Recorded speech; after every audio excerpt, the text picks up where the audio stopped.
Tout commence dans Inspection Setup.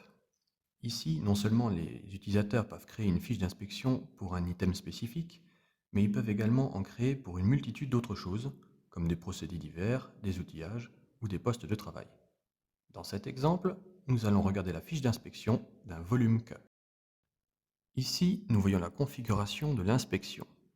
Les informations concernant l'item, la description, la classe, révision et l'e-plant, c'est-à-dire le site, de ce que nous voulons inspecter avec cette fiche. En dessous se trouvent tous les paramètres de cet item. DelmiaWorks donne aux utilisateurs la flexibilité de créer autant de paramètres qu'ils le souhaitent, que ce soit des variables avec un seuil haut et bas, ou juste un attribut visuel à valider. À droite de l'écran, les utilisateurs peuvent voir les options liées à la surveillance de paramètres spécifiques du système.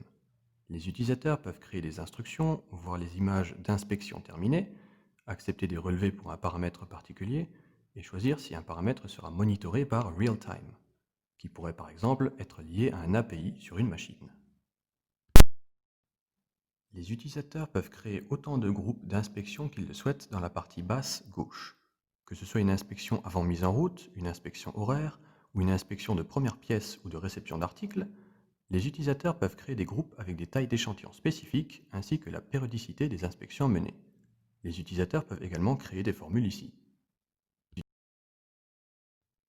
Une fois que les paramètres et groupes ont été créés, les utilisateurs peuvent simplement glisser et déposer les uns dans les autres.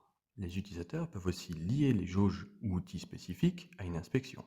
Quand c'est le cas, l'inspecteur qualité devra s'assurer qu'il utilise le bon outil pour réaliser son inspection. Dans cet exemple, l'utilisateur a une tablette avec un ensemble d'outils de mesure électronique connectés. Il a la possibilité de créer une inspection rapide. Pour ce faire, l'utilisateur lance Quick Inspection, choisit un type, se connecte avec ses identifiants, sélectionne l'item à inspecter, puis valide avec OK. À ce stade, la fiche de travail s'ouvre et l'utilisateur peut voir les jauges et outils spécifiques nécessaires à cette inspection, ainsi que les seuils inférieurs et supérieurs. L'utilisateur peut ensuite entrer les valeurs qu'il a reçues. Les valeurs se colorent d'elles-mêmes selon si elles sont bonnes ou hors spécification. L'utilisateur répète ensuite ce procédé pour chaque échantillon pour terminer son inspection. Pour certains fabricants, il est nécessaire d'approuver le dossier d'inspection. Pour ce faire, l'utilisateur ouvre le module Inspection Record Approval et vérifie s'il y a des inspections en attente de revue. Si c'est le cas, il peut ouvrir les données d'inspection enregistrées et passer en revue les différents échantillons pour les confirmer. L'assistant graphique peut être utilisé pour analyser les données de différentes manières. Quand le graphique est généré, le système prévient l'utilisateur d'éventuels paramètres qui sont hors critères.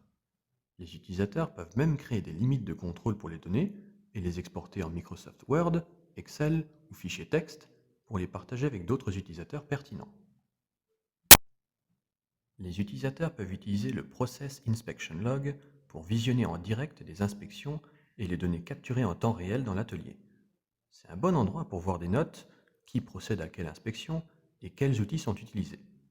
Jusqu'à ce point, nous avons discuté d'inspection manuelle, mais comme mentionné précédemment, le Real-Time Process Monitoring permet d'extraire des données statistiques directement des machines ou de leurs API.